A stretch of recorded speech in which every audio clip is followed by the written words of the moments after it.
Welcome to the Mind Sensei podcast.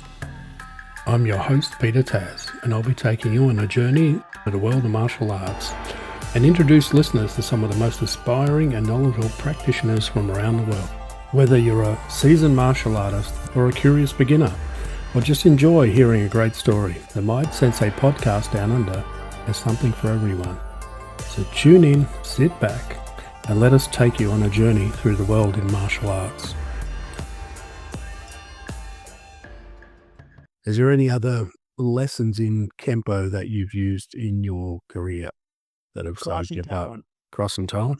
I can't tell you how many times I have taken an aggressor down with just that one move in crossing talon. Again and again and again, either from extracting drunks from vehicles or just getting controlled kids, adults, women, men. I can't recall it ever failing me. Because I got so good at it, just putting the right amount of pressure on the ulnar nerve and going 150%. You know, that's when the technique fails, is when people don't give it all they got. If you go in there and half-ass it, you're gonna get beat. But you gotta give it everything you got. You know, it's gotta be fast, hard, direct, and to the point. And it works. Okay. No, Peter, I can recall. I remember one month, back then we worked about 20 shifts in a month because we had 8-hour days, 5-day weeks. I remember one particular month I worked 20 shifts that month, and I had, must have been close to 20 uses of force, because I remember sitting back looking at all the use of force reports I had to do. No, those are confrontations, okay, when you have to go hands on, and I had almost one for every day that I worked. Yeah, that's a lot of fighting, you know? So, never underestimate. I've had the smallest, individuals give me the biggest fights, okay? Because of the substance and the emotions and it could be, mass amount of cortisol in their system on top of the chemical abuse, and then the emotional stuff that's going on with them, and that you get superhuman strength, and they're totally numb to whatever you try. A lot of hard lessons that way. People on the streets, they don't drop like they do in the movies. You might give them your best shot, and it's like, "Hey, this works in the dojo, but didn't do so well out here." Yeah, those are all learning points there. And do you have any funny moments that you can share with us? Funny moments. What about in the martial arts, or? Martial arts or in your career? Oh, Surely there's got to be someone that's done some dumb stuff that you've come across. I remember sparring in the shower.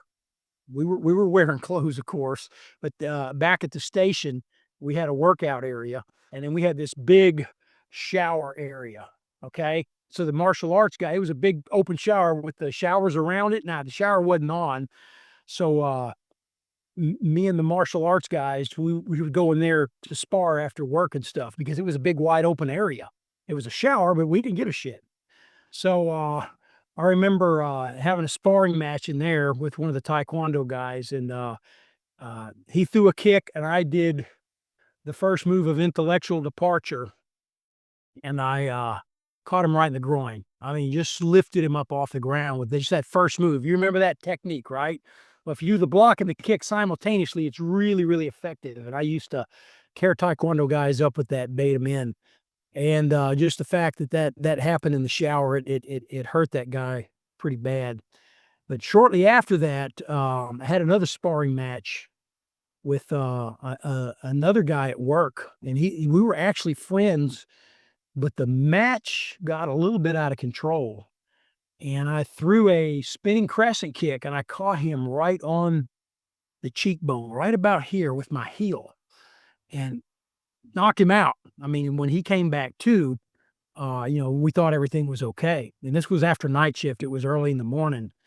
And he called me later that day. He said, "Hey, Tim," he said, "man, I had to go to the emergency room." He said, "Ma, whatever this bone is," he says, "it's fractured in 3 places." And I'm like, "What? You got to be shitting me." And so he had to work in dispatch for 3 weeks on light duty because I kicked him in the head. And this happened in that sparring arena, that makeshift sparring arena that we had set up at work. They almost terminated both of us for that. I mean, I thought I was gonna get fired and then he was gonna get fired because, I took an officer off the street for a stupid injury that happened on department property. So that was, I can look back on it now and laugh, but back then that spinning crescent kick almost cost me my job.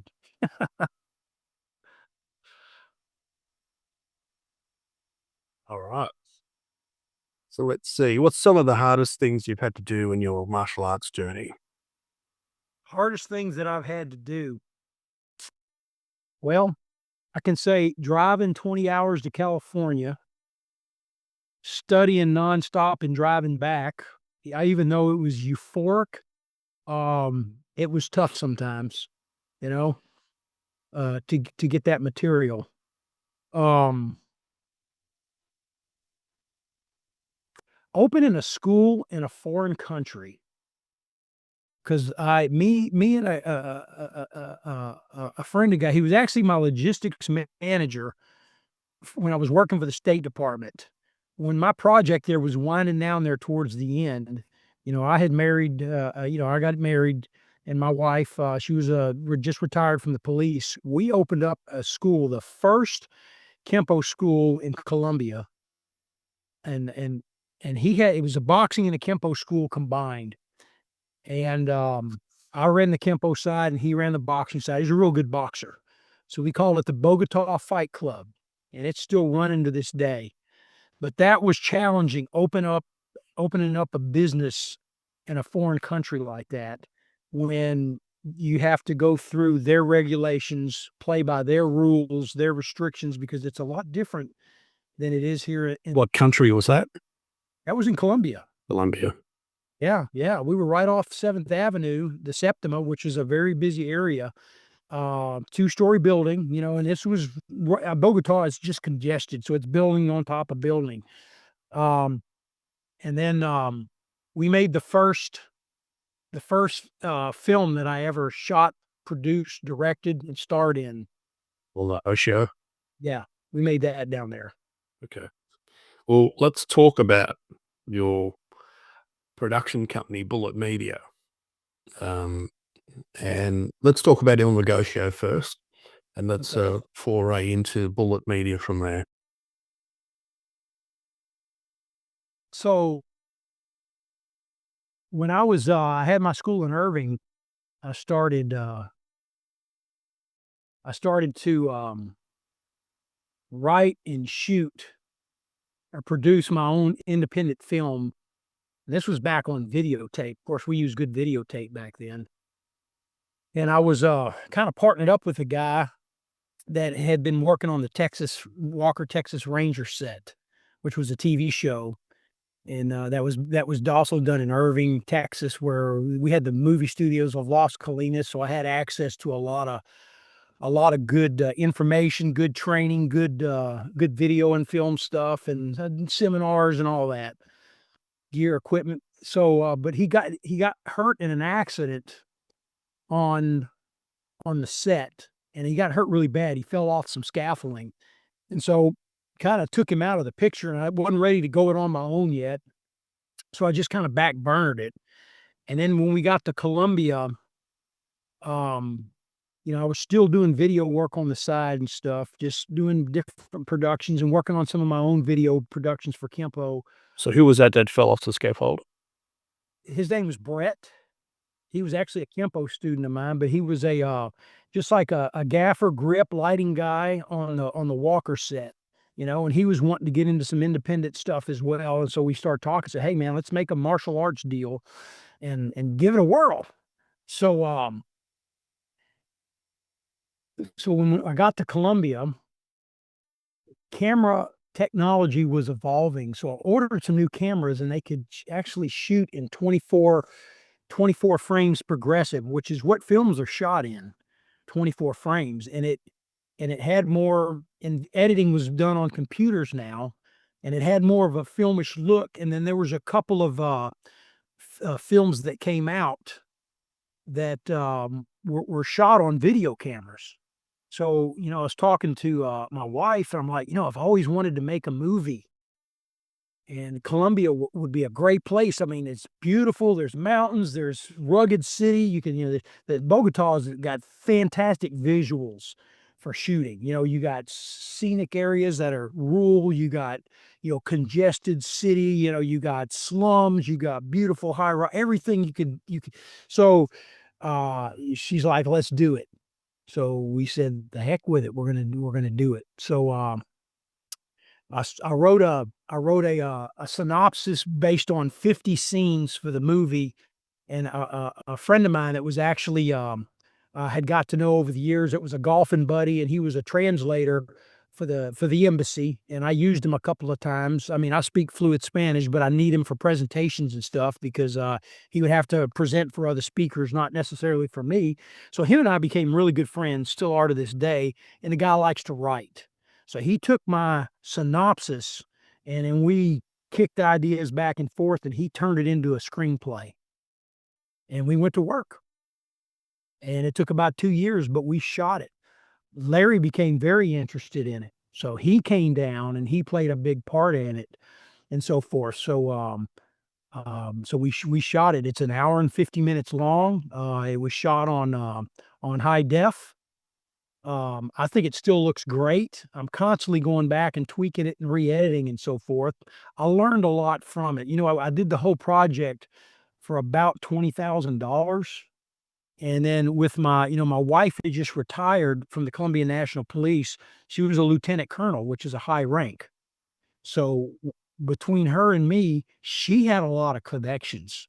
So in South America, if you have connections, you can get by without having to get all these permits and stuff. So we were able to get into places to film because, we knew she could just make a couple of phone calls and get favors cashed in from friends of hers. Okay. So we were able to borrow things and network and people got involved and, we had some, people coming from different parts. So, my student, Mark Redding, who's got 2 schools in Denton, he came down and participated in it. Frank Soto from Mexico had a huge part. He came down and participated in it. We put the word out. Okay. So Sergio Contreras from Chile came up and participated in it. Omar Diaz from Chile came up and participated. Humberto Narvaez from Venezuela came up and participated. And then Paco Ramirez and some others from Mexico. Uh, uh, uh, um, Romel, I can't remember his last name. I had seen the friends of Frank's, the students of his, they came up and participated. So we got good participation in that. And then we were able to locate some Colombian martial artists that wanted to get involved in it. They just, weren't paid parts. People just wanted to get their face in the film and their names in the credits. So yeah, we shot the whole thing for about $20,000. A lot of blood, sweat, and tears. A lot of volunteer work from a lot of different people. And yeah, I mean, nothing really ever big became of it. We sold some DVDs and some Blu-rays, and at that time, I tried to get it in the film festivals, but the film festivals were overwhelmed with entries, and that I didn't realize it. I wasn't the only one making an independent film back then. Everybody was making them. So I would send it off to a film festival. They would send it back and say, "Dear sir, we appreciate your entry, but at this time we have 800 entries, and there's no way we're going to be able to view your film." And so I got that everywhere. So I still have the film. It's on my Patreon site, and it's also on Bulot Media. If people want to see it, they can stream it on Patreon. What's it called? It's called El Negocio. Oh, the old Negocio, yep, yep. Yeah, it's on my patreon.com at Weapons Academy. It can be streamed there. There's also a documentary on there on how we made the movie, which is actually pretty interesting because we used a lot of police support. There's a great hostage rescue scene in there.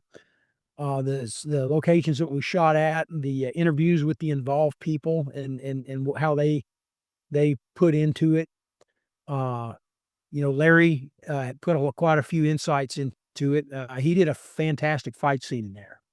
Fantastic fight scene in that movie, and we shot it kind of old school. It's like I told the crew, I says, "Look, I want to make more of a 1980s style martial arts movie, not a Chinese one where the lips don't match, but I want the techniques to be done for real without using, ropes and green screens and all those types of things. And so that means a little contact needs to be involved. And I want to use medium and wide angles with less cuts so people can see what we're doing.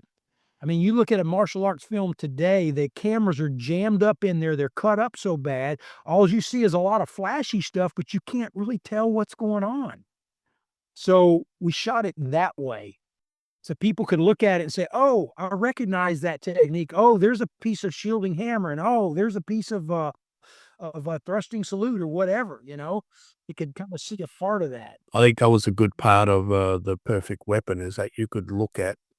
It wasn't cut away a lot. You could look at it and go, "Oh, there's grip of death. There's You can start- recognize you could pieces. recognize techniques." They Correct. don't do that anymore. A No, lot of it is, the actors can't deliver, and this is a way to get around it.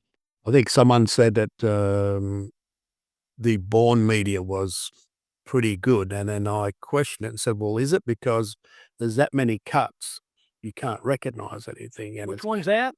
the Bourne, the last Oh, Bourne one, J the Bourne, Bourne? Jason Bourne, yeah. That I if said you look it's at that. cut away so much you can't tell anything, right? Yeah, what's the series with, Keanu Reeves? Yeah, the John Wick. Yeah, yeah, if you look at the empty hand fights, they're so tight, you can't really see the moves in there, So we tried, to show that, and I think we did it. Consider the budget, and, we had 2 cameras that were pretty good for doing what we did back in the day, what we had to work with, the lighting. I think we did an okay job, but I'm gonna tell you, Peter, I learned a lot. So here, 12 years later, we're doing it again. Okay, I'm filming another a sequel to that movie, and I've got 32 or 33 minutes of a rough cut laid out right now that finished scenes, um, and we're doing this one here in the U.S. So technology is a lot better, cameras are better. It looks fantastic what we shot so far. It's just running low budget stuff is really, really hard because you have to work around people's schedules unless you have a lot of money to pay them. Hey, I need you to take 3 days off work. I pay you $500 a day and come do this. And then you do that times 5 or 6 people. Next thing you know, you need a 100, 200, $300,000 budget to be able to film. So we're filming it part-time, so to speak, and it's taken I've been working on it almost a year already, and I've had some setbacks. We've had, Mark Redding's helping me with it. He's got a huge part in it. He tore a bicep tendon practicing for one of the scenes. Well, that's a surgery to fix that, so that was a setback. The other one of my actors had a kidney problem, kidney stone. He had to have that surgically operated on. I've just had several setbacks like that, so we're fixing to ramp back up again.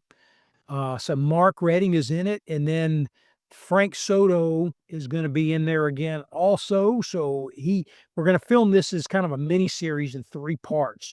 So I don't know yet. I'm not if I'm gonna make Frank's part of the first or have him on the second part because I gotta bring him up from Mexico, so there's more logistics involved in that. I gotta and plus my DP, my wife Milena, she runs the camera, does a great job, but my DP he's Colombian.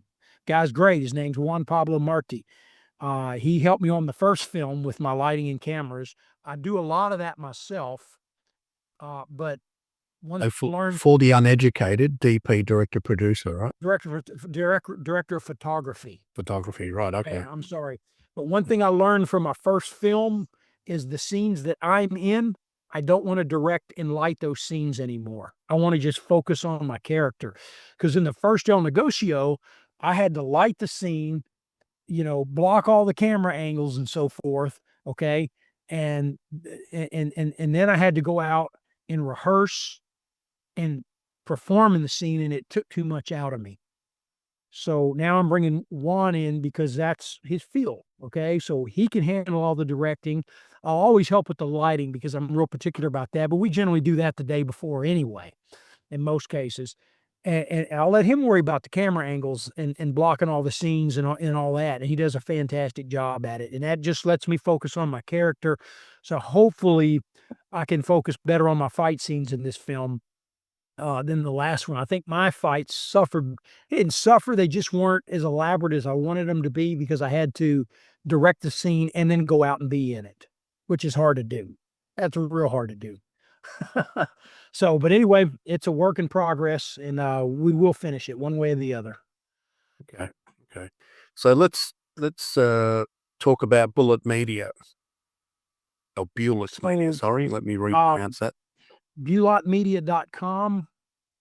Back in the early 90s, I just took up video production it, partly as a hobby, but at the police agency I was working at, we started making training tapes so we could get these VHS tapes out to the troops and do training bulletins and short training videos to try to expand the way of keeping people trained without having to all bring them in.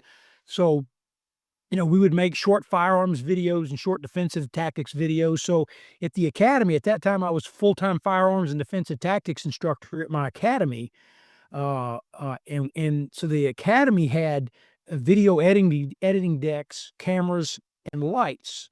Sound, it was crude back then, but that was the best technology.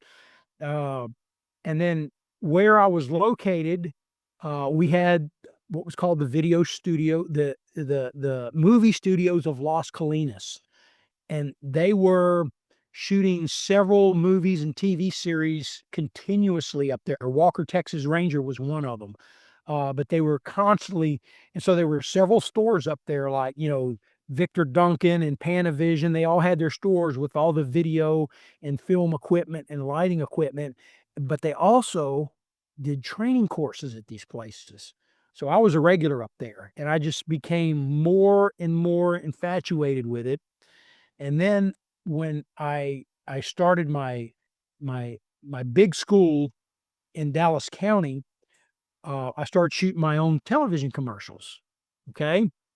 That evolved into me shooting a television series called Training to Survive. It was a 30-minute TV show, and I aired it and I ran it on the local cable television channel. It was good enough and they liked it. I did a pilot and they liked it, and I was able to directly advertise for my school through that way. And so that came on Monday nights at 7 o'clock on, it was like channel 15 back then.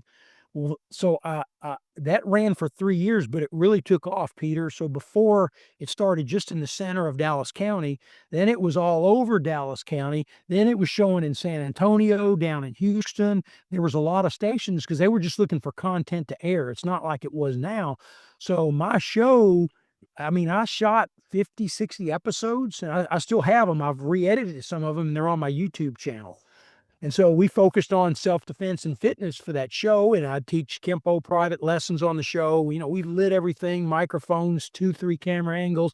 I put a lot of work into that, on top of running my school, on top of law enforcement.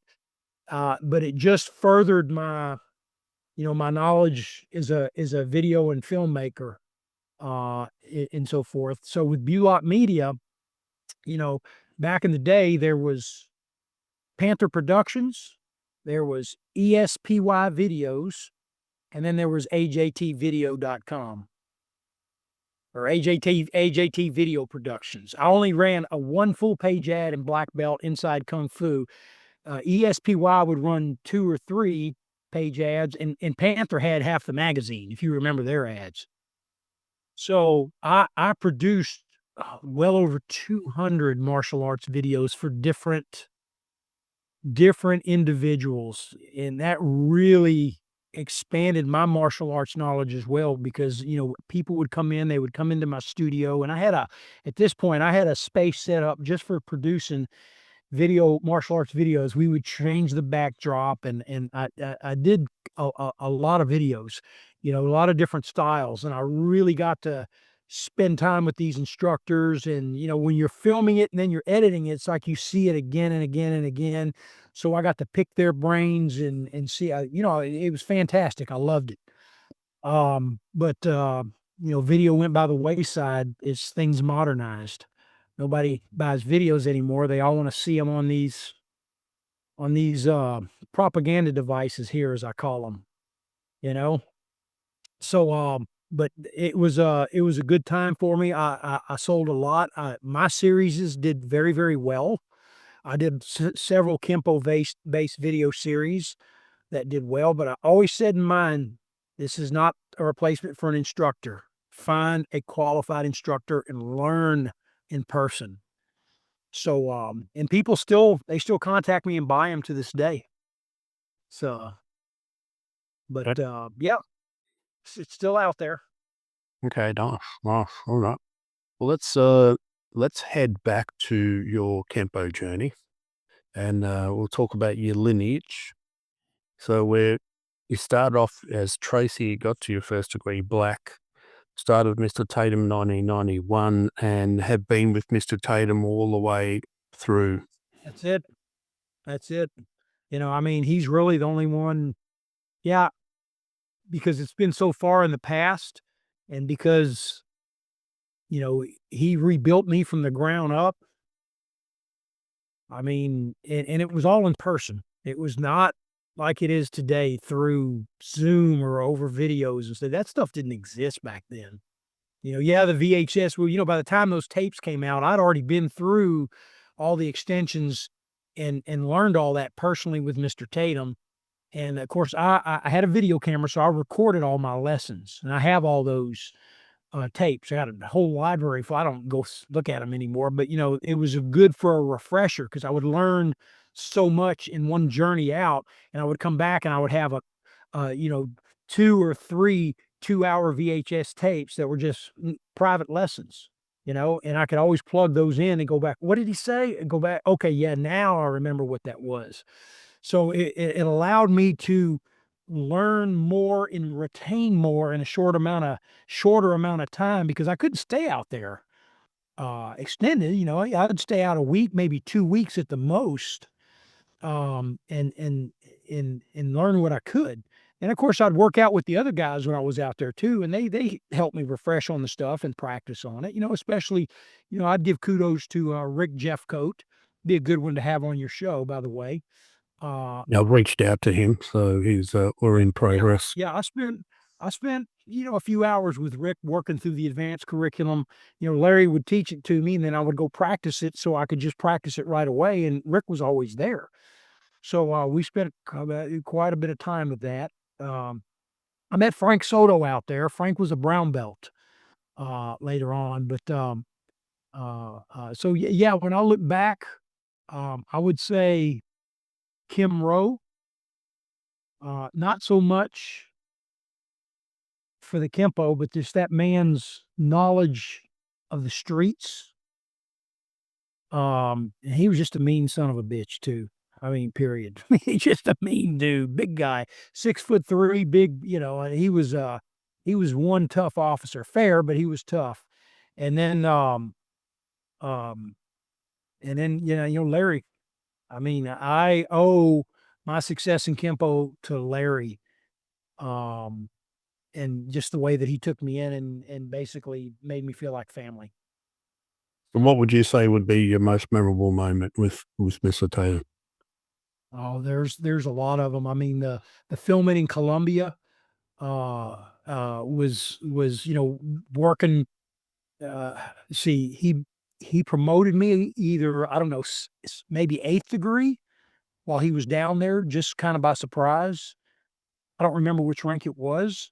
But just being with him on that type of environment, and then if you watch the movie and some of the conversations that Larry and I had in the movie, that was real.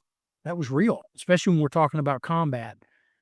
That was actually us talking about real life experiences that we had molded into the movie script. Um, so that was, and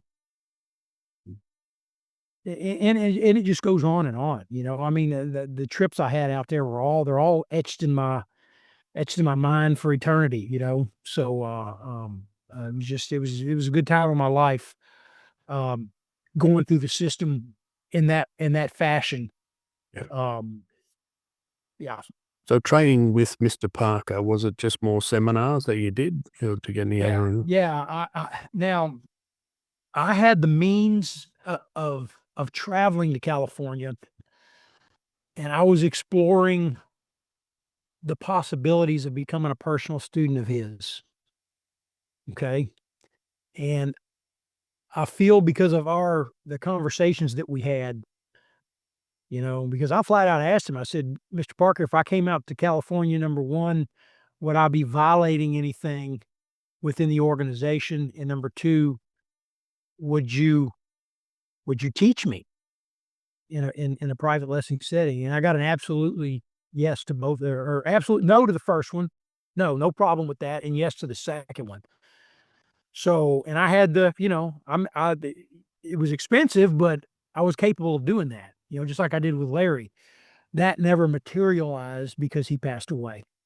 And, I didn't, the last time I saw him was not too long before he died. I'm wanting to say he died in December, and I'm wanting to say he did his seminar out there maybe in August, September. I don't remember exactly when it was. I have the date because I think I tested for one of my ranks the night before the seminar, so I could find that out. But he was moving really, really well. And I even complimented him. I said, because I hear people say that, he looked ashy and so forth. I didn't see that at that time. I said, Mr. Parker, I said, you look like you lost some weight and you look good. I said, have you been working out? And he said, yes, I have a Bowflex at home and I've been working out on that. And so forth. And that's when he walked me. But he was smoking at that seminar. I mean, just looked really, really, really impressive. And the first time I saw Mr. Parker move, was it? You remember that movie Seven that he did? Seven? It's the movie Seven. It was a movie called Seven. No, I don't know about that. It was a low budget film, and William Smith and a real known actor and some other guys were in that movie. But there's a movie called Seven, and I don't remember where I saw that movie, if it was on HBO, but this was in the late 70s. And he did a technique in that movie, and I'm like, wow, I've never seen Kenpo like that before. That's what it's supposed to look like. Of course, everything looks good when you see it for the first time on TV, right? So in the film that I'm doing now, I've got that video somewhere around here on VHS.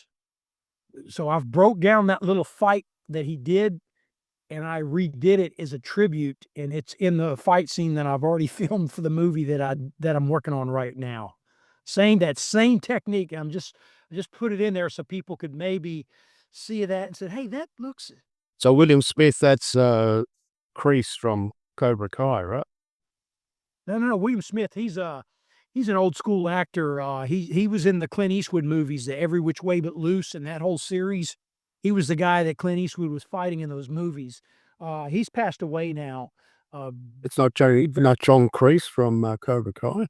It looks like him. No. William Smith, real muscular, brutal actor. William Smith is his name.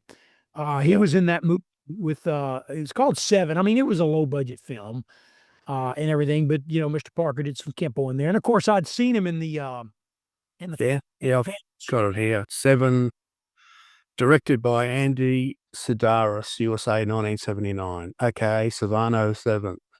Cartel crime boss utilizes plan to take over Hawaii. So if you look at Mr. Parker's fight scene in there, I saw that. What year does it say? What year that movie was released? 1979. 79. Okay, so it was the late 70s.